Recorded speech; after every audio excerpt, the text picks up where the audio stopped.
You're listening to Systemic Era Podcast.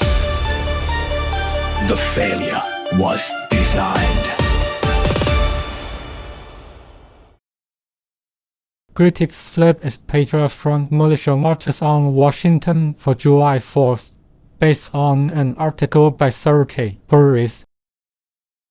Masked white nationalism, a masked state failure. The scene: a few hundred members of Patriot Front marched through Capitol Hill on the 250th birthday of the United States, masked and shielded, waving Confederate and American flags while calling for the country to be reclaimed and immigrants expelled. They surrounded a black woman of the metro, gathered at Union Station, and then left by train or U-Haul like a traveling hate crew moving through a city that was supposed to be under the protection of its institutions. Who has power here? Patriot Front does not hold state power. That is precisely why the march matters. The group's political function is not electoral persuasion, it is public intimidation, racial settling, and the normalization of exclusion. The rebuilt institutional question is not what these men believe. It is why the public institutions around them keep translating Unmasked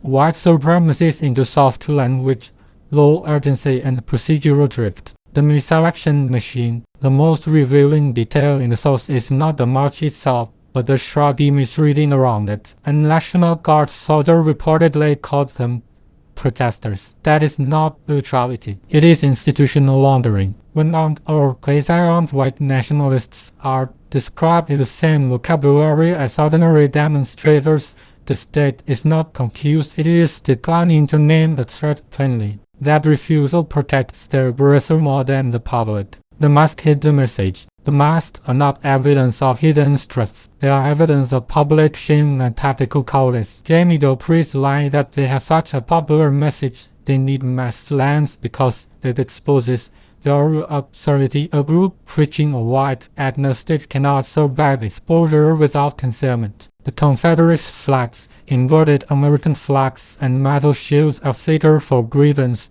but the real function is recruitment through menace. The march is less a rally than a demonstration of who they think can still be terrorized in their light. The useful idiot. The conspiracy theory that Patriot Front is secretly an FBI operation is not an innocent mistake. It is a political solvent designed to dissolve responsibility. Mike Lee helped spread that garbage, and Elon Musk amplified it again in 2024. The framing is useful precisely because it turns fascist street politics into a bureaucratic hallucination. It tells the public to look for an infiltrator instead of the obvious, a real white supremacist organization using public space to advertise its project. The pattern. This story is not about confusion. It is about permission structures. White supremacists get too much because they can count on a media environment that flattens menace into spectacle on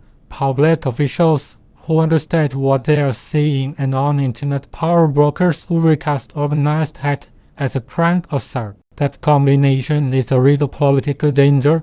Not just the existence of the militia, but the institutional habit of treating deliberate authoritarian racism as if it were merely another noisy civic expression. You've been listening to Systemic Error. Thanks to Alternate for today's article. With the automated voice of Diana, thanks for listening.